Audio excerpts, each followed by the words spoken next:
సీతాఫలం నేర్పిన పాఠం. ఆనంద మహర్షి అనే మహర్షి నాగవలి నది తీరంలో ఆశ్రమాన్ని నిర్మించుకొని కొంతమంది శిష్యులకు విద్యాబుద్ధులు నేర్పిస్తూ అక్కడే జీవనం సాగిస్తూ ఉండేవాడు. ఆయన రోజు సాయంత్రం దగ్గరలోని శివాలయానికి వెళ్ళి ఉపన్యాసాలు ఇచ్చేవాడు. ఆయన చెప్పే సంగతులు ఆసక్తికరంగా ఉండటంతో చుట్టుపక్కల గ్రామాల వాళ్ళందరూ ఆ సమయానికి అక్కడికి చేరిపోయేవారు. ఒకరోజు ఆయన ఉపన్యాసం ఇస్తున్న సమయంలో నలుగురు శిష్యులు ఒక వ్యక్తిని మోసుకుంటూ వచ్చారు. ఆ వ్యక్తి బట్టలు తడిసి ఉన్నాయి. ఇతడు నదిలో కొట్టుకుపోతూ ఉంటే రక్షించి తీసుకొచ్చాం గురువుగారు అన్నారు వాళ్ళు. అతడు కొంచెం సేపు సేద తీరాక, నదిలో ఎలా పడిపోయావు నాయనా అని అడిగారు స్వామీజీ. పడిపోలేదు, కావాలనే దూకాను. నా జీవితంలో అన్నీ కష్టాలే.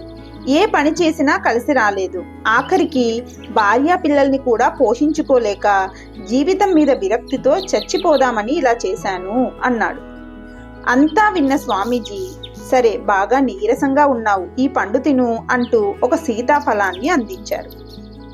అతడు ఆవురావురమంటూ ఆ పండును తినేశాడు. స్వామీజీ ప్రశాంతంగా అతడి కేసి చూస్తూ, పండంతా తిన్నావు కానీ గింజలు మాత్రం ఉమ్మివేశావేం అని ప్రశ్నించాడు. ఆ ప్రశ్న విన్న జనమంతా కూడా ఆశ్చర్యపడ్డారు.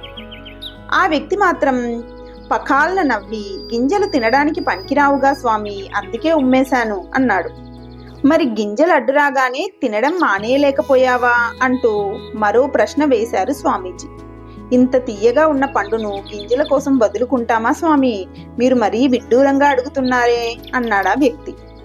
అప్పుడు స్వామీజీ నవ్వి, జీవితం కూడా ఈ సీతాఫలం లాంటిదే. గింజలు తొలగించుకుంటూ పండు తిన్నట్లే కష్టాలను ఎదుర్కొంటూ జీవితాన్ని అనుభవించాలి కానీ ఇలా మధ్యలోనే ఆపేసుకుంటామా అన్నారు. దానికి ఆ వ్యక్తి సిగ్గుపడి, నిజమే స్వామి, ఇంకెప్పుడు ఇలాంటి తెలివి తక్కువ పని చెయ్యను, కాయా కష్టం చేసుకొని బతుకుతాను అన్నాడు.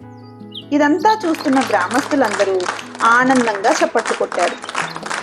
ఈ కథ ద్వారా మనకు తెలిసే నీతి ఏంటంటే, జీవితం సీతాఫలం లాంటి తీయటి పండు లాంటిది.